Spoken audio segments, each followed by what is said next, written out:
अगर आप class 12th का पेपर देने बैठे हुए हैं बोर्ड पेपर में, तो आप ध्यान रखेंगे कि आपके सिलेबस में जो भी चीज़ें होती हैं, ठीक है, जैसे डिफरेंट इंटीग्रल का एक क्वेश्चन है, तो आपके सिलेबस में आपको पढ़ाया गया होगा, जो भी प्रॉपर्टीज होती है वो आपके माइंड में होनी चाहिए, उसके बाद आराम से आप इसको प्रूव कर लेंगे।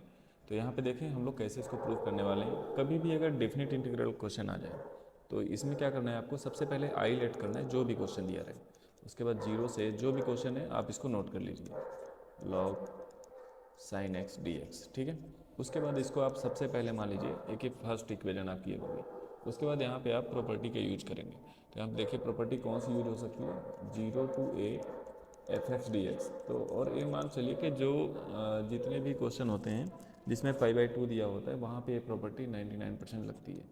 तो ये भी क्या हो जाएगा, zero to A F A minus X D X, इस प्रॉपर्टी का यहाँ पे यूज होगा। तो इसको आप साइड बार में लिख देंगे। यहाँ से देखें आई इक्वल टू, मैं इस प्रॉपर्टी को यहाँ पे अप्लाई कर रहा हूँ, तो जीरो से पाई बाई टू, जहाँ जहाँ पे एक्स है उसकी जगह पे आपको ए माइनस एक्स, और ए की जगह पे यहाँ पे कितना है पाई बाई टू, तो ये हो जाएगा sine pi by to minus X D x. ये हो गई आपकी। इसको थोड़ा सा और सॉल्व कर लीजिए, उसके बाद दूसरी इक्वेशन इसको मान लेंगे। आई इक्वल टू जीरो से pi by two sine 90 minus theta क्या हो जाता है, कॉस थीटा, यानी ये हो जाएगा कॉस एक्स डी एक्स। ये आपकी हो गई दूसरी इक्वेशन। उसके बाद आपको क्या करना है, first equation plus second equation, इन दोनों को आपको ऐड करना होता है। तो जैसे ही आप ऐड करेंगे तो टू आई हो जाएगा, आई प्लस आई टू आई हो जाएगा। और दोनों में एक चीज़ ध्यान दें कि यहाँ पे देखिए जीरो से पाई बाई टू दोनों में लिमिट सेम है, तो जीरो से पाई बाई टू को आप बाहर रखें। फिर उसके बाद ब्रैकेट में आप लिख सकते हैं, पहली वाली इक्वेशन से आप लिखेंगे लॉग साइन एक्स, और दूसरी वाली इक्वेशन से लिखेंगे प्लस करके। क्यों, क्योंकि आप प्लस कर रहे हैं, तो यहाँ पे देखिए सॉरी लॉग यहाँ पे मैं भूल गया था, तो यहाँ पे आप लॉग लिख लीजिए, लॉग कॉस एक्स, ठीक है। तो ये हो गया लॉग कॉस एक्स। जब इसको आप लिखते हैं तो आपने प्रॉपर्टी पढ़ी होगी, लॉग की प्रॉपर्टी आपने पढ़ी है कि यहाँ पे क्या होता है, अगर मान लीजिए टू आई इक्वल टू, आपको कुछ नहीं करना है, जीरो से pi by two log sine x plus log cos x, तो ये हो जाएगा log sine x into cos x, यानी इनटू में हो जाता है जो वैल्यू प्लस में होती है लॉग में, ठीक है। अब इस क्वेश्चन में यहाँ पे साइन एक्स कॉस एक्स आप ऐसे नहीं सॉल्व कर पाएंगे, तो आपको यहाँ पे टू से मल्टीप्लाई करना पड़ेगा और टू से डिवाइड। ऐसा क्यों करते हैं, ऐसा इसलिए करते हैं ताकि ये साइन टू एक्स का फॉर्मूला बन जाए। तो देखिए टू आई इक्वल टू हो जाएगा आपका जीरो से pi by two log sine two X upon two D X, ठीक है। Two sine X cos X आपका साइन टू एक्स बन गया।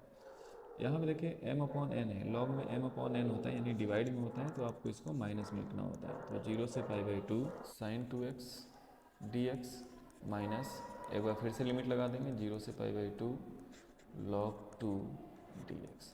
अब देखिए ध्यान देने वाली बात यहाँ पे ये वाली है, यहाँ पे देखिए जो आपने क्वेश्चन स्टार्ट किया था उसकी भी लिमिट जीरो से पाई बाई टू थी, इसकी भी लिमिट जीरो से पाई बाई टू है। यहाँ पे लॉग साइन एक्स है और यहाँ पे लॉग साइन टू एक्स है, तो टू एक्स वाले का भी वैल्यू उतना ही आता है जितना वैल्यू इसका आएगा, इसका मैं लास्ट में भी बताऊँगा अभी। तो यहाँ पे आप चाहें तो डायरेक्ट आई लिख सकते हैं, बट आप डायरेक्ट लिखेंगे तो आपको उसको सही नहीं माना जाएगा। बस ये ध्यान दिया जाता है कि लिमिट दोनों की सेम होनी चाहिए, तो इसका आंसर सेम आता है, ठीक है। तो यहाँ पे तो लिमिट पहले से ही सेम है, तो यहाँ पे आपको क्या करना पड़ेगा, आप इसको थोड़ा सा और सॉल्व करेंगे। हम क्या करते हैं, इस वाले पार्ट को अलग से सॉल्व कर लेते हैं, फिर यहाँ पे वैल्यू रख देंगे, तो इसको इक्वेशन 3 मान लेते हैं, ठीक है।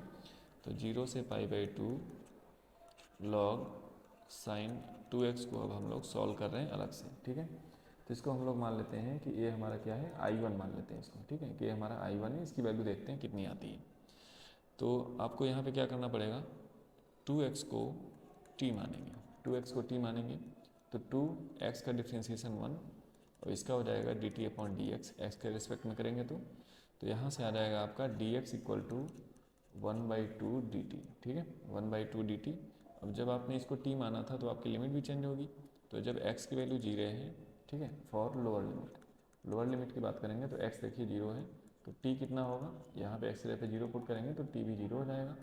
और अपर लिमिट, ठीक है, तो अपर लिमिट में क्या हो जाएगा, एक्स इक्वल टू आपको रखना पड़ेगा पाई बाई टू, तो टी कितना आ जाएगा, देखिए यहाँ पे जब पाई बाई टू आप रखेंगे तो टू से टू कट जाएगा और टी कितना आ जाएगा पाई। तो आपका यहाँ पे जो भी क्वेश्चन है आपका चेंज हो गया, ये हो गया आपका जीरो से पाई लॉग, और यहाँ पे कितना हो गया साइन टी, और डी एक्स जगह पे हो गया डी टी बाई टू, ठीक है। तो इस टू को हम लोग इधर लेके आते हैं, तो I one equal to zero से पाई, यहाँ पे टू को इधर लेके आते हैं, log sine x D, sorry sine T D T, अब यहाँ पे जो 2 आपका यहाँ पे डिवाइड में है, इसको आप डायरेक्ट लिमिट में ले जाकर मल्टीप्लाई कर सकते हैं, ठीक है। अब इसके लिए एक प्रॉपर्टी भी होती है, उस प्रॉपर्टी को अगर देखना चाहें तो प्रॉपर्टी में लिख देता हूँ। अगर 0 to 2a है, ठीक है, अगर 0 to 2a है fx dx, तो यहाँ पे ऐसा कब होता है कि 2 आपको आगे लिखना पड़ता है, 0 to 2a fx dx, ठीक है। ये आप लिख सकते हैं, कब लिख सकते हैं, if f 2a minus x है ना, 2a minus x equal to कितना आ जाए, एफ एक्स। अगर ऐसा आ जाता है तो आप ये चीज़ बिल्कुल लिख सकते हैं। मतलब क्या हुआ कि यहाँ पे जो भी चीज़ है, जैसे यहाँ पे 2 का इधर क्या हुआ था, यहाँ पे 2 से मल्टीप्लाई था, यहाँ पे 2 आगे आ गया। आप या इन द सेंस आप कह सकते हैं कि यहाँ पे 2 का मल्टीप्लाई है, ठीक है, तो ए कहाँ पे चला आया, लिमिट में जाके ऊपर ऐड हो गया, मल्टीप्लाई हो गया, यानी बाहर मल्टीप्लाई था तो यहाँ लिमिट में जाकर मल्टीप्लाई हो गया। बट एक ऐसा कब होगा, जब ए वाली कंडीशन फुलफिल होगी। तो इस क्वेश्चन में अगर इस कंडीशन को अगर हम लोग देखना चाहें तो आराम से कर सकते हैं। यहाँ पे जो हमारी वैल्यू है एफ टी की, ठीक है, एफ टी हमारा कितना है, एफ टी को अगर ध्यान से देखें तो है हमारा लॉग साइन टी, इसी को तो हम लोग प्रूफ कर रहे हैं। तो हम लोग क्या करेंगे, एफ पाई माइनस टी, ठीक है, पाई माइनस टी आप कैसे निकालेंगे, लॉग साइन और टी की जगह पे हो जाएगा pi minus T, sine 180 minus theta sine theta होता है, यानी यहाँ पे आ जाएगा आपका लॉग साइन टी, यानी जो कि देखा जाए तो ये एफ टी के ही इक्वल हुआ। तो मतलब कोई दिक्कत नहीं है, आप यहाँ पे ये जो भी वैल्यू यहाँ पे सामने लिखी हुई है उसको यहाँ पे लिमिट में मल्टीप्लाई कर सकते हैं, अपर लिमिट में। तो यहाँ पे 1/2 लिखा हुआ है तो इसको डायरेक्ट यहाँ पे 1/2 में मल्टीप्लाई कर सकते हैं। तो हमारा क्वेश्चन क्या चेंज हो जाएगा, यहाँ पे हमने I1 लिया हुआ है, I1 हो जाएगा हमारा 0 से, अब यहाँ देखिए पाई 1/2 यहाँ पे आ जाएगा तो 1/2 हो जाएगा, ये हो जाएगा log sign T D T, ठीक है। तो ये आपको यहाँ पे अगर दिखा देते हैं तो ये ज़्यादा सही रहेगा, अगर नहीं दिखा पाते हैं तो वहाँ पे डायरेक्ट उसको आई लिख लीजिएगा, बट आप कोशिश करिएगा कि आप इसको दिखा सकें। उसके बाद एक प्रॉपर्टी आपने पढ़ा है 0 to a F X D X is equal to 0 to a F T D T, ठीक है। तो इस प्रॉपर्टी का यहाँ पे यूज हो जाएगा, तो जो भी वैल्यू यहाँ पे t है वो डायरेक्ट इसमें चेंज हो जाएगी, x में चेंज हो जाएगी। तो 0 से π/2 लॉग, अब यहाँ पे क्या हो जाएगा, साइन x dx, ठीक है। अब साइन x dx, इस वैल्यू को आप क्या बोलते हैं, i बोलते हैं। तो जो I1 हमने लेट किया था उसकी जगह पे क्या आ गया, i आ गया।